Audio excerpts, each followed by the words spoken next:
तो बात है 12 अगस्त 2018 की, जब नासा की तरफ से एक मिशन लॉन्च किया गया, जो एकमात्र ही ऐसा मिशन था जो सूर्य को लगभग टच करता था, जिसका नाम था पार्कर सोलर प्रोब मिशन।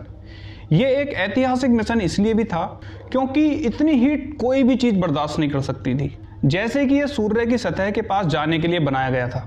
सवाल तो ये था कि आखिर ये सूर्य के इतने करीब होने के बावजूद भी क्यों नहीं पिघलता। तो चलिए जानते हैं इसके बारे में। मैं हिमांशु, स्वागत है आपके अपने चैनल ओन वर्जन में। तो बात है 1947 की, जब सूर्य के कुछ पार्ट्स पर रिसर्च चल रही थी जिसमें स्पेक्ट्रोग्राफ का इस्तेमाल हो रहा था। ये एक ऐसा इक्विपमेंट है जिससे लाइट के बारे में जाना जाता है या फिर रिसर्च की जाती है। इसकी मदद से उस टाइम सूर्य की वेवलेंथ के द्वारा इसकी हीट का पता लगाया जा रहा था, जिसमें अजीबोगरीब चौंकाने वाले कुछ सच सामने आए जो साइंटिस्ट की सोच से बिल्कुल बाहर थे।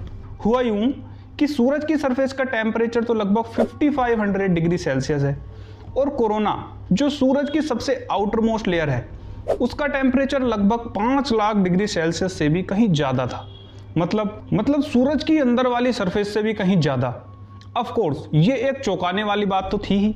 ये लेयर सूरज के अंदर ही होती है, पर इसे हम आसानी से देख नहीं पाते, लेकिन सोलर एक्लिप्स के टाइम पर जरूर देखी जा सकती है। नासा द्वारा बहुत से एक्सपेरिमेंट्स और रिसर्च भी की गई इसके बारे में जानने के लिए। लगभग पिछले 100 सालों से आज तक इस पर काम चल रहा है। खैर, अब नासा ने एक सोलर प्रोब नामक मिशन लॉन्च किया था, जिसका एम था सूरज की लेयर कोरोना के अंदर जाकर वहां की जानकारियां जुटाना। इसके लॉन्च से पहले साइंटिस्ट के सामने बहुत सारी चुनौतियां थीं, जैसे इसको लॉन्च कैसे करना था ताकि ये कोरोना लेयर तक पिघलना ना चाहिए, और तो और इसे वहां भेजना भी एक बहुत बड़ा चैलेंज था, क्योंकि पृथ्वी से सूरज की दूरी लगभग 150 मिलियन किलोमीटर है, जिसमें बहुत ज़्यादा एनर्जी की ज़रूरत थी, और इतनी ज़्यादा एनर्जी वाला रॉकेट भी बनाना इतना आसान नहीं था।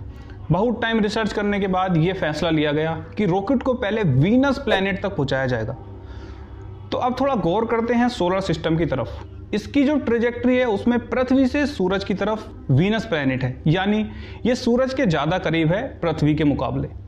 तो अब इसके ऑर्बिट में रॉकेट पहुंचाने का फैसला लिया गया ताकि इसकी ग्रेविटी की हेल्प से इसे और स्पीड मिल सके, जिससे कि फ्यूल भी कम लगेगा और ये सूरज तक आसानी से पहुंच भी सकेगा।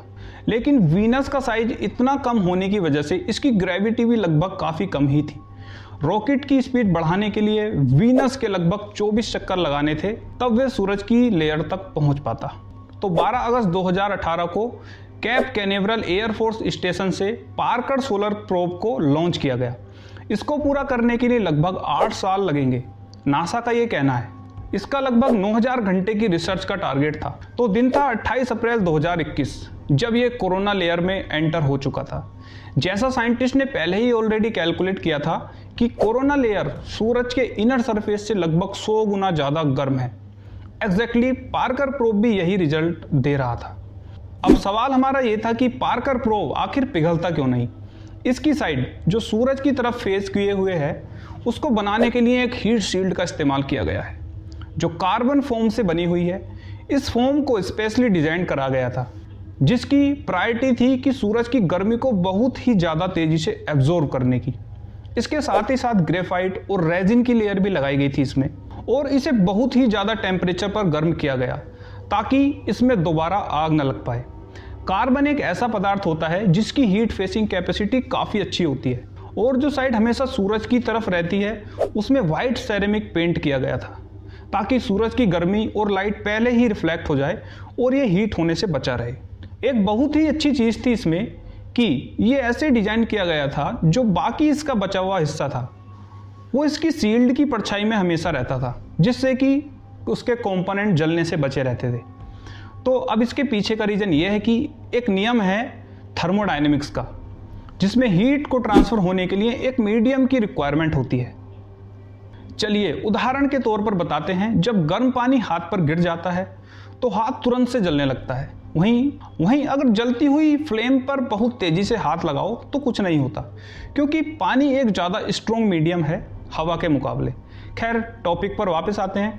पार्कर सोलर प्रोब की फिल्म पर लगभग 1200 डिग्री सेल्सियस टेम्परेचर होता है, और इसके पिछले हिस्से पर माइनस में टेम्परेचर होता है, क्योंकि हीट ट्रांसफ़र करने के लिए इसमें कोई भी पार्टिकल मौजूद नहीं है और सिर्फ यही एक कारण था कि ये 5 लाख डिग्री सेल्सियस पर भी टिका हुआ था। वाकई साइंस है बड़े कमाल की चीज। सवाल तो खैर एक और बचा है जिसकी रिसर्च अभी भी जारी है कि आखिर कोरोना यानी सूरज की आउटर मोस्ट लेयर सबसे ज्यादा गर्म क्यों है। तो इसके ऊपर अभी रिसर्च चल ही रही है, जैसा कि हम लोगों ने अभी डिस्कस किया। तो कैसी लगी ये जानकारी कमेंट्स में जरूर बताएं और ऐसे ही वीडियोज के लिए चैनल को सब्सक्राइब और वीडियो को लाइक जरूर करना। मिलते हैं इसके नेक्स्ट वीडियो में एक नए फैक्ट के साथ। तब तक के लिए जय हिंद, वंदे मातरम।